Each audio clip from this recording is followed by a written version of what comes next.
किस तरीके से गुरु समनदास जी महाराज ने उस रस में इस संगत को पान कराया है।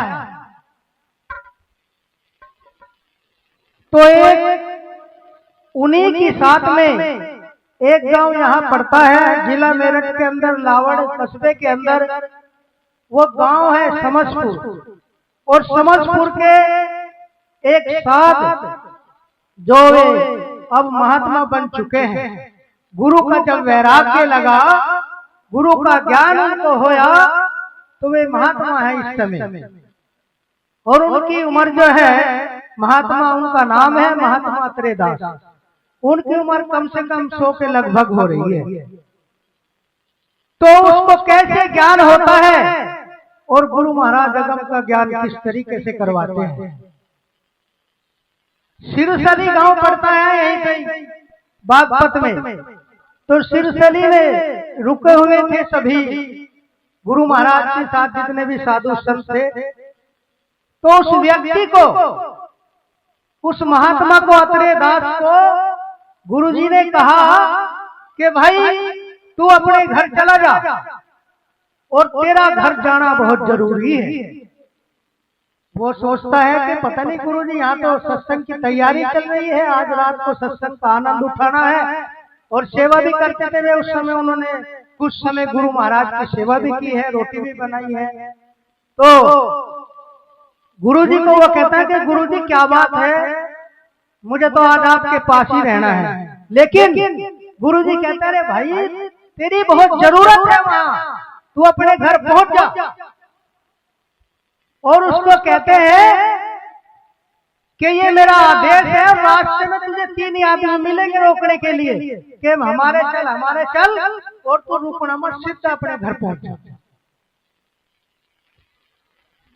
तो वो गुरु जी का आगे माथा टेक करके, गुरु समनदास जी के आगे नतमस्तक होकर के, और वो वहां से अपने घर की तरफ उसने सुरती लगा ली।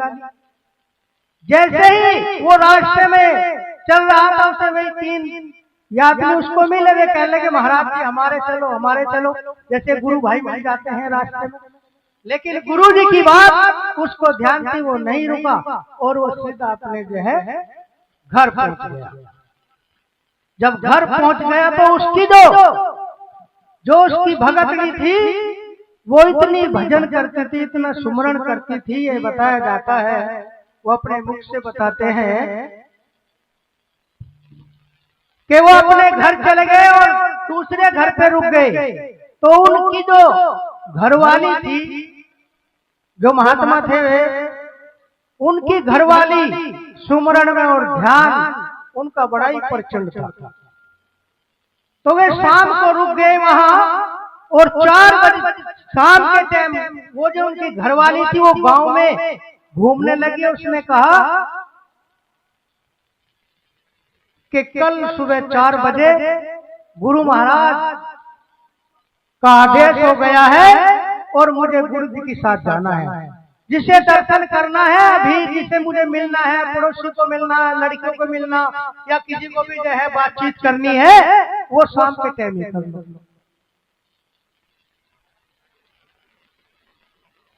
तो जो उसकी अगर पड़ोसन थी, जो रिश्तेदार थे, लड़की वड़की सब आ गए और दर्शन करने लगे, बैठ गए। उसने कहा कि मुझे कोई ना बिल्कुल भी विचलित करना, और मैं सुमरण में बैठती हूँ। तो वो बताया जाता है कि वो ध्यान में बैठ गई, गुरु महाराज के ध्यान में बैठ गई, और उसकी सूरत उसकी जो है गुरु महाराज में लग गई। और जब देखा जो उसके लड़के थे, वो कहने लगे महात्मा जी के भाई तुम्हारी माँ किधर है? नुको माँ तो जो है भजन में बैठी। अरे नुको देखे जाके बड़े बड़े लड़के पे भाई तू भी देख, तुम्हें बताओ कि वे जो है अपनी माँ को वे कहते थे कि बेबे। कहीं कहीं अलग अलग भाषा है, कोई माँ कहता है, कोई बेबे कहता है, कोई बोबो कहता है, कोई मम्मी कहता है।